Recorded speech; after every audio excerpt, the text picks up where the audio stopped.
तो स्वागत है बच्चों एक बार फिर से आपका इस चैनल के ऊपर जिसका नाम है सुखी एजुकेशन वर्ल्ड। तो चलिए आज की वीडियो शुरू करते हैं। Calculate ammeter current for which beta is equal to 100 and I B is equal to 20 micro ampere. तो बेटा एमीटर करंट जो है वो फाइंड आउट करना है, जहाँ पर जो बीटा की वैल्यू 100 है और बेस के थ्रू जो करंट जा रहा है वो 20 माइक्रो एम्पियर जा रहा है। ठीक है जी। तो सोल्यूशन में क्या आ जाएगा, सबसे पहले बेटा सोल्यूशन में बीटा जो है वो दे रखा है बेटा हमारे पास 100। ठीक है जी। और आई बी की जो वैल्यू है वो दे रखी है बेटा 20 माइक्रो एम्पियर दे रखी है। ठीक है जी। तो सबसे पहले स्टेप में हम बेटा करेंगे क्या कि जो बीटा है उसका फॉर्मूला लिख लेंगे, आ जाएगा आई सी अपॉन आई बी के बराबर होता है। ठीक है जी। तो यहाँ से क्या आ जाएगा बेटा हमारे पास आई सी की वैल्यू आ जाएगी, कितनी आ जाएगी, बीटा को मल्टीप्लाई कर देंगे आई बी से। तो बीटा की वैल्यू कितनी है बेटा 100 है, मल्टीप्लाई कर देंगे आई बी की वैल्यू कितनी है बेटा 20 है, 20 से मल्टीप्लाई कर देंगे तो जे वैल्यू हो जाएगी बेटा हमारे पास 2000 माइक्रो एम्पियर। तो जे करंट आ गया मेरे पास आई सी के लिए। ठीक है जी। तो यहाँ से आई सी में जो करंट जाएगा बेटा 2000 माइक्रो एम्पियर जाएगा। ठीक है जी। और अब क्या करना है हमें, स्टेप जो सेकंड है इसमें क्या करेंगे कि आई ई का फॉर्मूला लगा देंगे। तो आई ई किसके बराबर होता है बेटा आई बी बेस प्लस जो कलेक्टर के बीच करंट जाएगा दोनों को हम प्लस कर देंगे। तो आई ई की वैल्यू कितनी आ जाएगी बेटा, तो 20 में ऐड कर देंगे 2000, तो क्या आ जाएगा बेटा 220 आ जाएगा, इतने माइक्रो एम्पियर करंट चला जाएगा।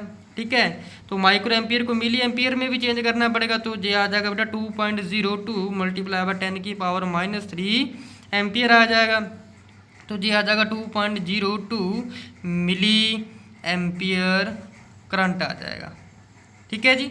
काफ़ी आसान क्वेश्चन है, ज़्यादा कुछ दिक्कत वाली नहीं है। नेक्स्ट बेटा जो क्वेश्चन है, common ammeter transistor has current gain of 100। तो करंट गेन दे रखा है कॉमन एमीटर ट्रांजिस्टर के लिए 100। कह रहा है कि एमीटर करंट जो है हमारा 8.08 मिली एम्पियर है। तो कह रहा है कि find base and collector current. तो बेस और बेटा हमें कलेक्टर करंट की जो है वो वैल्यू निकालनी है, बिल्कुल इसी तरीके से निकालोगे बेटा यही फॉर्मूला यूज़ करके। ठीक है जी। तो सोल्यूशन में क्या आ जाएगा, सबसे पहले बेटा सोल्यूशन में क्या कर लेंगे हम, बीटा इज इक्वल टू आ जाएगा 100। ठीक है जी। एमीटर के थ्रू जो करंट जा रहा है वो 8.08 मिली एम्पियर है। ठीक है जी। 8.08 मिली एम्पियर जो है एमीटर के थ्रू करंट जा रहा है। तो हम क्या करेंगे, यही चीज़ लगा लेंगे। ठीक है, फॉर्मूला लगा लेंगे बीटा। तो देयरफॉर जो बीटा होता है वो किसके बराबर आ जाएगा बेटा, आई सी अपॉन आई बी के बराबर आ जाएगा। यहाँ से हमारे पास कलेक्टर करंट आ जाएगा, कितना आ जाएगा, बीटा को अगर हम मल्टीप्लाई कर दें बेस के थ्रू जो करंट जा रहा है उससे। ठीक है जी। तो यहाँ से क्या आ जाएगा हमारे पास, therefore I C is equal to आ जाएगा बेटा बीटा की वैल्यू 100 है, मल्टीप्लाई हो जाएगा आई बी के साथ, तो 100 ऑफ आई बी आ जाएगा। ठीक है जी। अब क्या यूज़ कर लेंगे हम, अब कर लेंगे हमारे पास आई ई की वैल्यू यूज़ कर लेंगे, किसके बराबर आ जाएगा आई बी प्लस आई सी।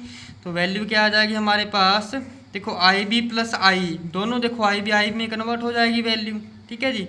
तो ये भी हमारे पास आ जाएगा 101 आई बी, क्योंकि आई देखो आई सी की वैल्यू जो है वो हमारे पास कितनी आ गई है 100 आई बी, जहाँ पर 100 आई बी लिख देंगे आई सी की जगह पर, तो 100 आई बी प्लस एक आई बी 101 आई बी आ गया। लिख देता हूँ, ये एक आई बी है, इसमें 100 आई बी जोड़ देंगे बिकॉज ऑफ आई सी की वैल्यू हमारे पास 100 आई बी है।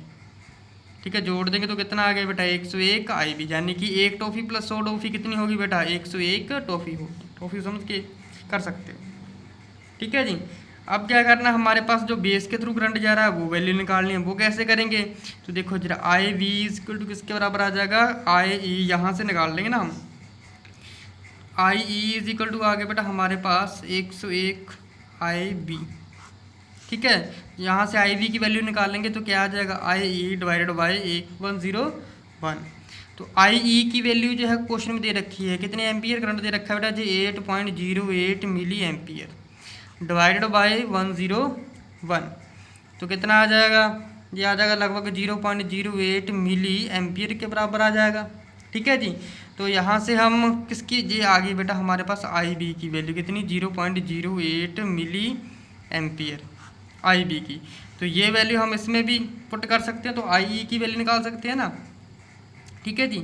यही वैल्यू हम जो है आई सी इधर वैल्यू आई सी की भी निकाल सकते हैं। तो आई सी किसके बराबर आ जाएगा बेटा जी, आ जाएगा 100 मल्टीप्लाई बाई जे वाली आई बी की वैल्यू ये निकाल लिया तो 0.08 आ जाएगा।